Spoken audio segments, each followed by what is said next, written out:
کو دودھ پلانے کے لیے احمق عورتوں کا انتخاب نہ کرو، کیونکہ دودھ بچے کی فطرت کو دگرگوں کر دیتا ہے۔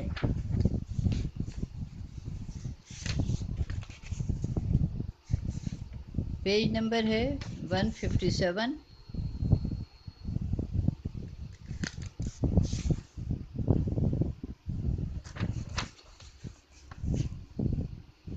نہیں سوری، پیج نمبر ہے 158۔ حضرت امام باقر علیہ السلام فرماتے ہیں، دودھ پلانے کے لیے خوبصورت عورتوں کا انتخاب کیجیے، کیونکہ دودھ کا اثر ہوتا ہے، اور دودھ پلانے والی عورتوں کی صفات شیرخوار بچے میں سرایت کر جاتے ہیں۔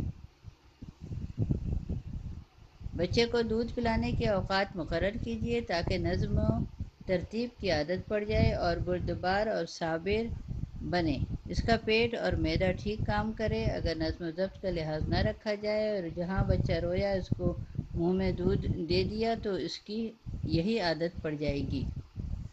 بڑے ہو کر بھی یہی بد نظمی اس کی سرشت میں شامل ہو جائے گی۔ حریت اور آزادی کا جذبہ ختم ہو جائے گا۔ زندگی کی مشکلات میں صبر و حوصلے سے کام نہیں لے گا۔ چھوٹی سی بات کے لیے یا تو ضد کرے گا یا رونا پیٹنا شروع کر دے گا۔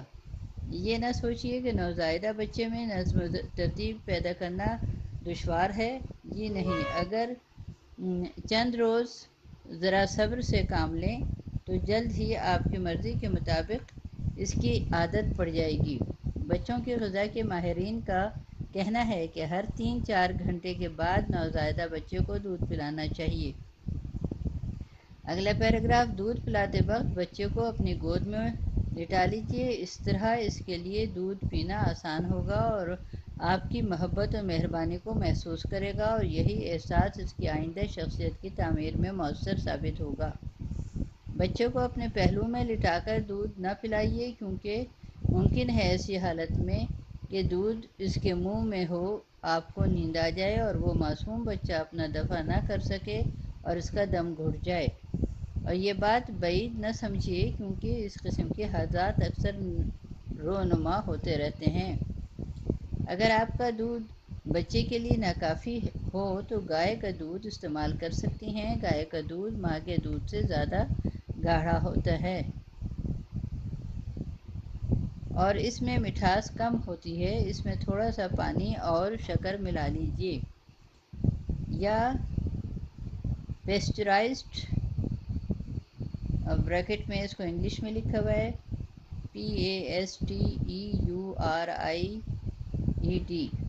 پیسچرائزڈ دودھ کا استعمال کیجیے۔ دودھ کو 15-20 منٹ تک خوب جوش کیجیے تاکہ اس میں موجود جراثیم مر جائیں۔ بچے کو بہت زیادہ گرم یا ٹھنڈا دودھ نہ دیجیے۔ ماں کے دودھ کے درجہ حرارت کے مطابق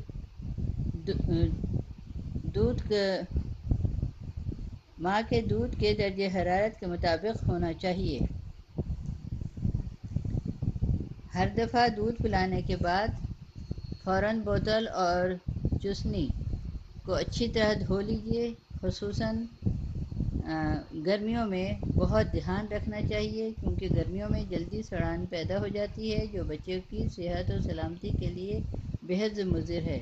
اور دھیان رکھیے کہ خراب یا رکھا ہوا دودھ بچے کو نہ دیں۔ بہتر ہے دودھ کی ایسی بوتلوں سے استفادہ کریں جن میں وزن کے نشان بنے ہوتے ہیں تاکہ ان کی خوراک کی مقدار معین ہو سکے۔ اگر بچے کو پاؤڈر والا دودھ دینا چاہتی ہیں تو بچوں کے ڈاکٹر سے مشورہ لیجیے، کیونکہ مختلف قسم کے پاؤڈر ہوتے ہیں اور ڈاکٹر صحیح مشورہ دے سکتا ہے کہ آپ کے بچے کے معدے کے لیے کون سا دودھ مناسب ہے۔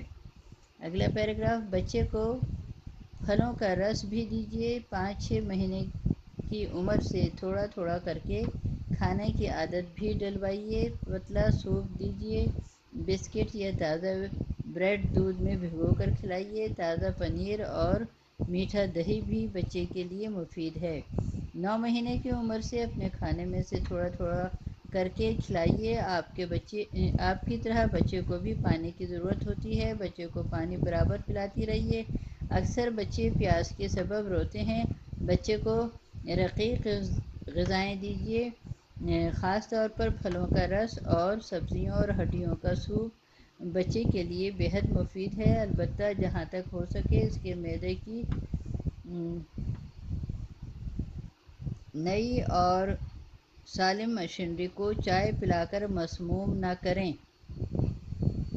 اگلا پیراگراف، بچے کی صفائی اور تندرستی کا بہت خیال رکھیے، اس کا بستر اور کپڑے ہمیشہ بہت صاف ستھرے ہوں، اس کو ہر روز نہلائیں کیونکہ بچے پر جراثیم جلدی اثر انداز ہو جاتے ہیں، اگر حفظان صحت کا خیال نہ رکھا تو بچے کے بیمار یا تلف ہو جانے کا خطرہ ہے۔ اگلا پیراگراف، بچے کو بیماریوں کے ٹیکے لگوانا ضروری ہے، مثلاً چیچک، خسرہ، کالی کھانسی، پولیو اور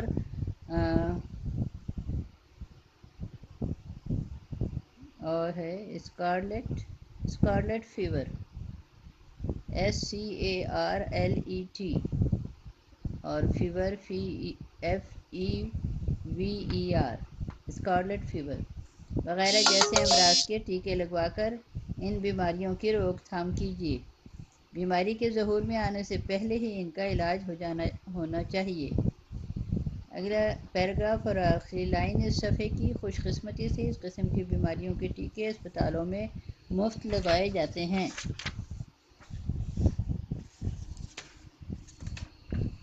یہ تھا ہمارا پیج نمبر 159، اور اب اس کا یہ آخری لائن ہے کہ اگر آپ نے صحت اور تندرستی کے تمام اصولوں کو پوری طرح لحاظ رکھا تو آپ کے بچے صحت مند اور مسرور اور شاداب ہوں گے۔ یہ ہم ہے پیج نمبر 160 پر، اور یہ آخری لائن تھی۔ اس صفحے کی تو پہلی لائن ہے لیکن اس ٹاپک کی آخری لائن ہے، اور اس طرح سے ہمارا یہ پہلا حصہ اس کتاب کا مکمل ہو گیا۔ اب انشاءاللہ اگلی آڈیو میں ہم اس کے دوسرے حصے سے اس کا آغاز کریں گے۔ اللہ حافظ۔